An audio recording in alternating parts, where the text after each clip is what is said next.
Assalamualaikum warahmatullahi wabarakatuh. Selamat pagi anak-anak hebat. Apa kabar kalian hari ini? Semoga kalian dalam kondisi sehat dan tetap semangat. Alhamdulillah, kalian semua sudah berhasil menyelesaikan penilaian tengah semester di semester 2.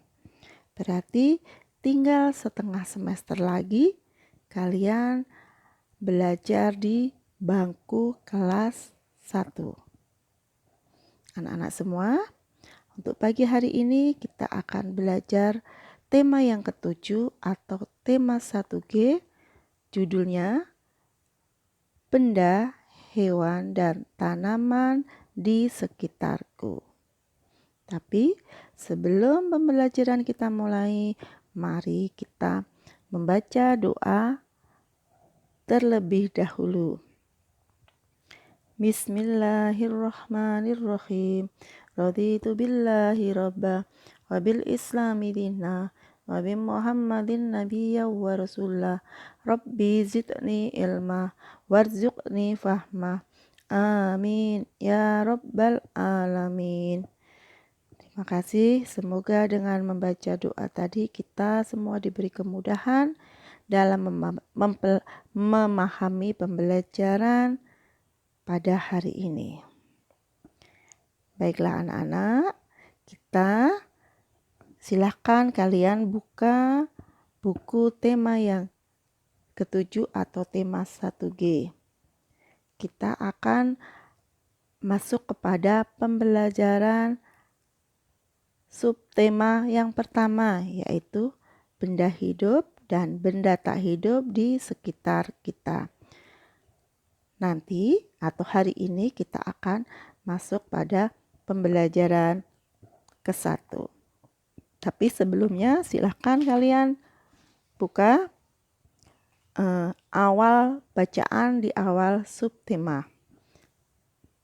Mari kita baca bersama-sama. Subtema 1, benda hidup dan benda tak hidup di sekitar kita. Di sekitar kita terdapat banyak benda. Ada manusia, hewan, tumbuhan, dan air. Ada bangku, lampu, air, dan patung. Manusia, hewan, dan tumbuhan adalah benda hidup. Bangku, lampu, air, dan patung adalah benda tak hidup. Manusia, hewan, tumbuhan, dan air adalah ciptaan Tuhan. Bangku, lampu, dan patung dibuat oleh manusia. Kita bersyukur atas segala ciptaan manusia. Kita menghargai benda buatan. Kita bersyukur atas segala ciptaan Tuhan. Kita menghargai benda buatan manusia. Nah, berarti ciptaan Tuhan itu ada dua, dikelompokkan jadi dua macam, yaitu benda hidup, contohnya manusia, hewan, tumbuhan, dan benda tak hidup, contohnya air, batu, itu ciptaan Tuhan tapi benda tak hidup. Kemudian kalau ciptaan manusia atau buatan manusia itu contohnya bangku, lampu, patung, itu dikelompokkan atau termasuk benda tak hidup karena ciptaan manusia. Baiklah, kita masuk kepada pembelajaran pertama. Halaman 3. Pembelajaran pertama. Sebelum memulai pembelajaran, mari kita bernyanyi. Di sini di bawah ini ada lagu hujan. Judulnya hujan, terus di bawahnya ada garis-garisnya. Nah, ini garis yang pendek seperti ini kita nyanyikan pendek. Kemudian yang baris yang panjang di bawah syairnya ada garis panjang, maka kita nyanyikan dengan panjang. Jadi saat kita menyanyikan lagu ini, kita perhatikan panjang pendeknya dalam bernyanyi. Tapi maaf, ini ada beberapa garis yang kurang tepat, bergeser sedikit. Nanti silakan kalian betulkan dengan pensil. Nah, nih, yuk kita nyanyikan bersama sesuai dengan panjang pendek lagu. Sebentar, maaf, mouse-nya agak. Nah, baik. Tik, tik, tik, bunyi hujan di atas genting. Airnya turut tidak terkira. Cobalah tengok dahan dan ranting, pohon dan kebun basah semua. Nah, seperti itu nggih. Nyanyinya sesuai dengan panjang pendeknya lagu. Nah, nanti silahkan kalian benarkan posisi garis yang mana yang harus panjang dan mana yang harus pendek. Biar nanti saat ada penilaian kalian tidak salah menjawabnya. Bawahnya, ayo lakukan. Pada syair lagu di atas menyebutkan beberapa nama benda. Coba sebutkan benda apa saja. Nah, dalam syair ini ada benda-benda yaitu contohnya genting, air, dahan, ranting, pohon. Nah, ini benda yang ada pada syair lagu berjudul Hujan. Dan lanjut ke halaman 4. Nah, ayo lakukan. Saat bernyanyi, kita menyanyikan lagu dengan baik. Kita perhatikan panjang dan pendek ketukan lagu. Perhatikan tanda di bawah ini. Menurutmu apa guna tanda ini? Nah, ini gunanya adalah yang garisnya agak pendek, maka dinyanyikan dengan ketukan pendek atau dinyanyikan dengan pendek. Garisnya yang panjang dinyanyikan dengan panjang. Nyanyikan penggalan lagu berikut. Mari kita nyanyikan penggalan lagu ini. Nah, ini kata run, ini garisnya panjang, maka dinyanyikan dengan panjang. Kata dak ini juga panjang. Termasuk juga kata ran.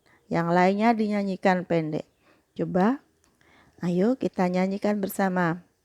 Airnya turun tidak terkira. Nah, seperti itu ya. Kemudian bawahnya ayo mendengarkan. Dengarkan gurumu membaca teks berikut. Di sekitar kita ada banyak benda. Ada benda hidup, ada benda tak hidup atau benda mati. Jadi benda tak hidup itu bisa juga disebut dengan benda mati.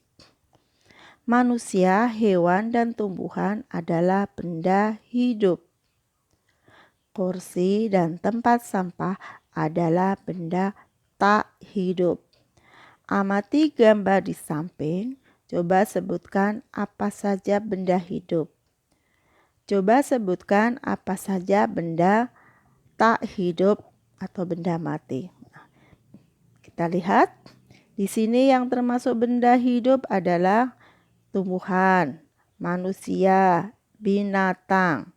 Kemudian benda yang tak hidup atau benda mati, air. Kemudian batu, bangku, tempat sampah. Itu contoh benda tak hidup atau benda mati. Lanjut ke halaman 5.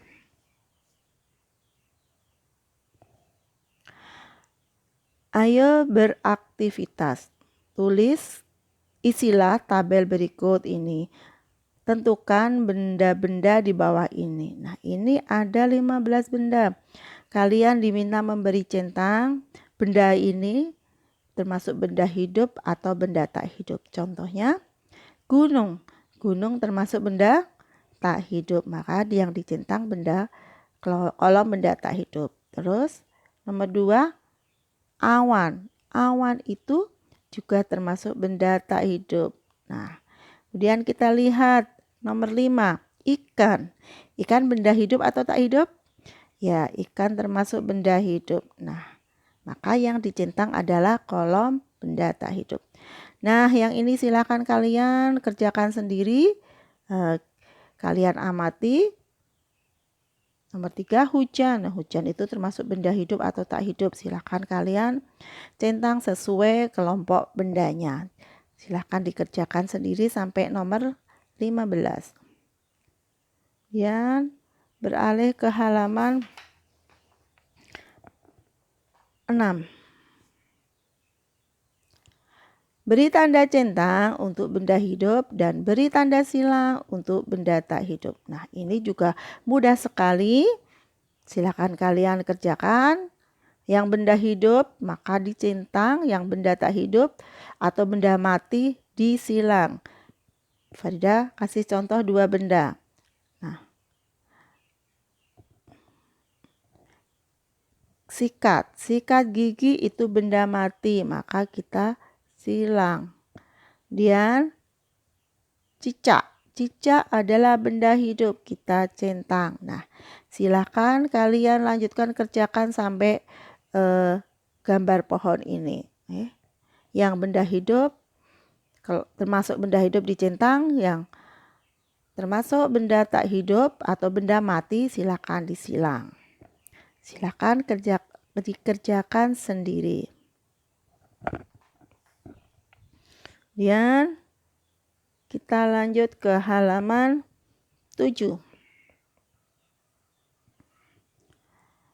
Ayo mengamati, perhatikan benda-benda milik Bella. Bella memakainya setiap ada kesempatan. Sebutkan nama benda milik Bella dan kegunaannya. Bagaimana Bella merawatnya? Di manakah Bella menyimpannya? Nah, ini contohnya. Nama benda yang pertama adalah sepatu. Kegunaannya adalah melindungi kaki kita saat kita berjalan.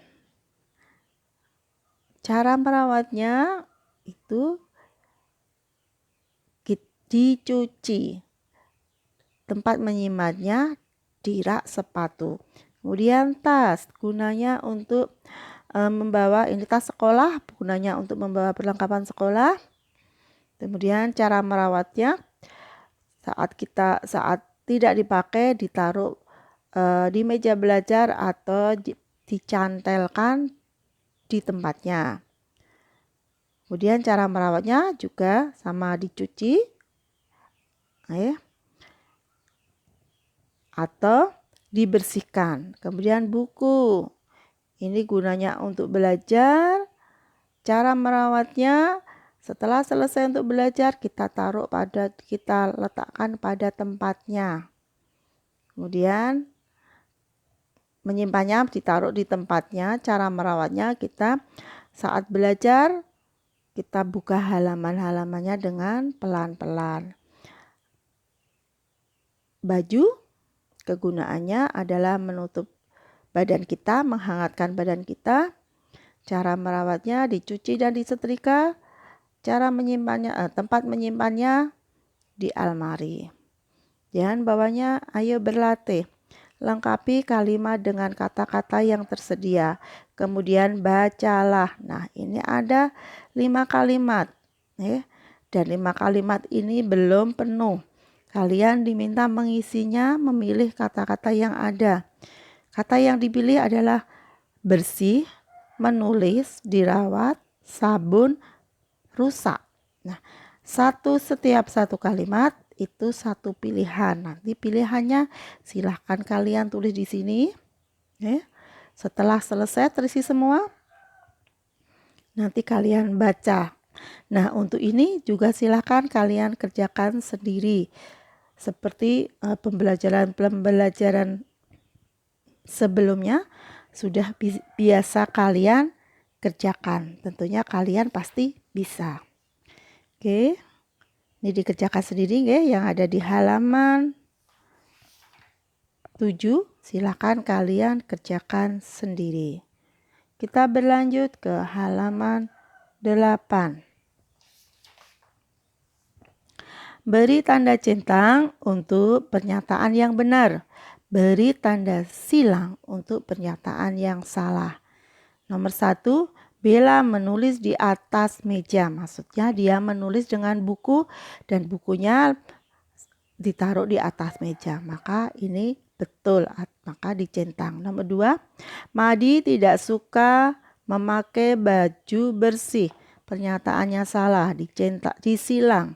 Nomor C, Adi suka mencoret-coret buku. Ini juga pernyataan yang salah, maka disilang. D, adik meraut pensil dengan gigi. Pernyataan salah, disilang. E, benda yang tidak dirawat akan tahan lama. Ini juga pernyataan yang salah, maka disilang. Nomor 3, buatlah kalimat berdasarkan gambar di bawah ini. Kata dalam kurung membantu membuat kalimat. Nah, kalian dia minta membuat kalimat dalam satu gambar ini ada 2 kalimat karena ada dua kata yang dalam kurung. Nah, ini harus dipakai ya, kata-kata yang ada dalam kurung ini harus dipakai, disesuaikan dengan gambar. Ini Bu Farida sudah memberi contoh untuk menjawabnya. Nah, nanti bisa kalian pakai atau kalian boleh membuat kalimat sendiri. Gambar pertama kita silakan kalian lihat. Kemudian ada kata bangun. Bu Farida membuat kalimatnya Wati bangun pagi. Bawahnya ada kata merapikan. Kalimatnya Wati merapikan alat tulis. Gambar yang kedua, ini ada ayah dan Wati sedang di dekat akuarium. Kemudian ayah, ada kata ayah, maka kita pakai kalimatnya ayah punya akuarium. Kemudian kata yang kedua ada ikan. Kalimatnya ayah dan Wati memberi makan ikan. Nah, seperti itu contoh membuat kalimatnya sesuai gambar dan sesuai kata yang ada. Boleh kalian mengisinya dengan kalimat yang sama yang Bu Farida sebutkan, tapi boleh juga membuat kalimat yang lain. Bawahnya, ayo mengamati. Salah satu benda yang ada di sekolah adalah lambang Garuda Pancasila.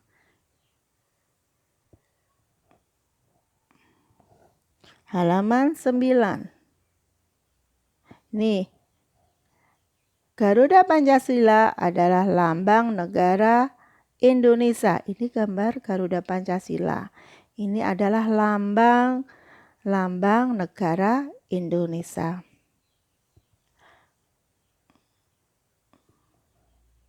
Garuda Pancasila harus dirawat agar tidak rusak. Pada Garuda Pancasila terdapat lambang-lambang Pancasila. Ini dalam dada burung Garuda Pancasila ini ada 5 lambang Pancasila. Nah, amati salah satu lambang Pancasila berikut. Nah, ini ada gambar kepala banteng. Nah, kemudian di sebelahnya lambang di samping adalah, silakan kalian sebut. Ini gambar apa? Tulis di sini. Kemudian bawahnya, pertanyaan bawahnya, lambang ini adalah lambang sila yang, nah ini silakan ditulis. Gambar ini termasuk sila yang keberapa? Silakan diisi. Kemudian soal yang nomor 3, sila itu bunyinya silakan ditulis. Nah, ini tugas ini nanti kalian hasil pekerjaan ini kalian foto dan kirim di Google Classroom. Ingat ke, halaman tugas ini ada di halaman 9. Halaman 9 kalian diminta mengisi. Ini lambangnya namanya apa, lambang sila keberapa, dan bunyinya bagaimana. Dan bawahnya, ayo diskusi. Sila keempat Pancasila berbunyi, kerakyatan yang dipimpin oleh hikmah kebijaksanaan dalam permusyawaratan perwakilan. Sila keempat Pancasila ajarkan kita sikap terpuji. Salah satu sikap itu adalah mau berdiskusi atau bermusyawarah. Bella dan teman-teman saling berdiskusi. Mereka berdiskusi tentang benda buatan manusia. Nah, ini kita sudah mempelajari sila keempat, bunyinya kerakyatan yang dipimpin oleh hikmah kebijaksanaan dalam permusyawaratan perwakilan. Nah, contoh sikap yang sesuai dengan sila keempat ini adalah bermusyawarah atau berdiskusi. Nah, demikian tadi anak-anak. Sudah kita selesaikan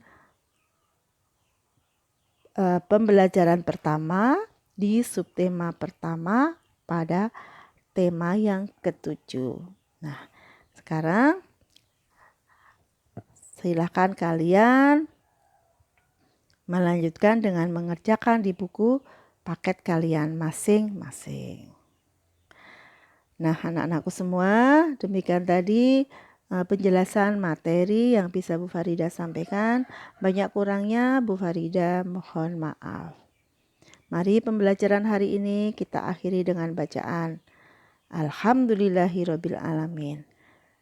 Akhirul kalam, assalamualaikum warahmatullahi wabarakatuh.